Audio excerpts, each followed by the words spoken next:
हरे कृष्णा। राधे राधे आप सभी को। कभी कभी हम लोग बहुत मेहनत करते हैं, हमारे घर में अच्छा पैसा भी आता है, लेकिन फिर भी उसके बाद हमारा पैसा बचता ही नहीं है। दवाइयों में, बेफिजूल में पैसा खर्च होता जाता है तथा इसी वजह से घर में बहुत सारी लड़ाई झगड़े या नुकसान होने लगता है। और कभी कभी तो पैसा आता है लेकिन कहाँ चला जाता है कुछ भी पता नहीं चलता।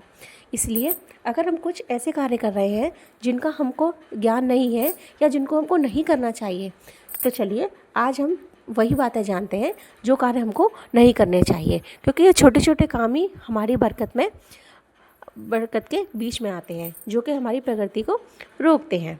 चलिए शुरू करते हैं।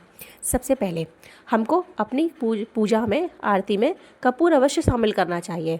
हमको हमेशा कपूर और लौंग से आरती करनी चाहिए व अपने पूरे घर में उसकी धूनी देनी चाहिए। हमको जब सुबह नहाएं तो उसमें पानी में चुटकी भर हल्दी या गुलाब जल अवश्य मिलाकर नहाना चाहिए। साय के समय, संध्या काल के समय हमें कभी भी झाड़ू नहीं लगानी चाहिए, अर्थात हमें अपनी झाड़ू को एकदम सुरक्षित स्थान पर रखना चाहिए। उसको पलंग के नीचे भी नहीं रखना चाहिए और ऐसी जगह नहीं रखना चाहिए जहाँ सबकी आते जाते नज़र पड़े। हमको किचन में भी झाड़ू को नहीं रखना चाहिए।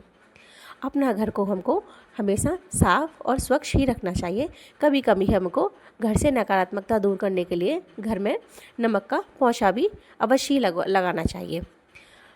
हमको थाली में कभी भी हाथ नहीं धोने चाहिए खाना खाने के बाद, और ना ही कभी भी थाली को हमको ऐसे पैरों से खिसका कर या फिर उसमें कभी भी हमको झूठन नहीं छोड़ना चाहिए। ये माता लक्ष्मी का अपराध माना जाता है तथा माता लक्ष्मी का निरादर भी माना जाता है। हमको हमेशा खाना पूर्व दिशा की ओर मुख करके व उत्तर दिशा की मुख कर ही खाना चाहिए। इससे माता लक्ष्मी का सम्मान होता है अर्थात, और हमको माता लक्ष्मी को बुलावा भी हम अपने तरफ से ऐसे दे सकते हैं, क्योंकि जब हम भगवान की आराधना करते हैं, पूजा अर्चना करते हैं, इससे भगवान प्रसन्न होते हैं। हमको अपना जो पूजा मंदिर है उसके लिए कोई ऐसा स्थान चुनना चाहिए जो एकदम साफ और सुंदर हो। हमको कभी भी, कितना भी छोटा घर क्यों ना हो, हमको कभी भी अपना जो पूजा घर है वो किचन में नहीं बनाना चाहिए। वास्तु के हिसाब से ये एक खराब दृष्टि मानी जाती है। हमको हमेशा इत्र की शीशी या सुगंधित अगरबत्तियाँ अपनी तिजोरी में अवश्य रखनी चाहिए, जिससे हमारी तिजोरी में महक होती रहे। ये हमारे लक्ष्मी आगमन के लिए और हमारे बरकत के लिए बहुत अच्छा माना जाता है। हमको हमेशा घर की चौखट साफ़ सुथरी रखनी चाहिए और शाम को उस पर तेल का दिया भी अवश्य लगाना चाहिए। तेल चाहे सरसों का हो या तिल का भी हम इस्तेमाल कर सकते हैं। हमको अमावस के दिन या कुछ प्रमुख तिथियां होती हैं, अमावस है, पूर्णिमा है, एकादशी है, इन पर हमेशा हमको अपने घर की चौखट को साफ़ सुथरा रखना चाहिए और इस पर दीपक भी जलाना चाहिए।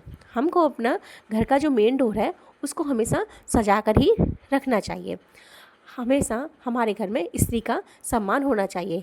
कहते हैं जहाँ स्त्री का सम्मान होता है वहाँ पे देवता भी निवास करते हैं। हमको कभी भी दक्षिण की तरफ पैर कर कर नहीं सोना चाहिए, ये बहुत ही अशुभ माना जाता है, इसलिए हमको ऐसा नहीं करना चाहिए। नाखून हमको कभी भी बढ़ाकर नहीं रखने चाहिए, और अगर हमको नाखून काटने भी हैं तो हमको कभी भी खड़े होकर नाखून नहीं काटनी चाहिए। ये बहुत अशुभ संकेत होता है, इसलिए इन छोटे छोटे कार्यों से हमको बचना चाहिए।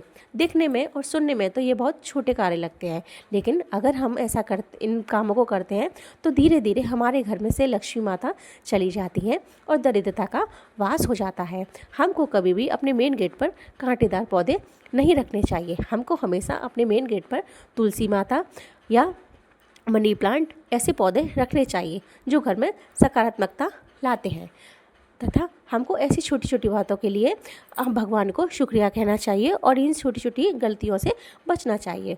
और अगर मेरी वीडियोज़ अच्छी लगती हो तो मेरे चैनल को लाइक और सब्सक्राइब करिए। राधे राधे।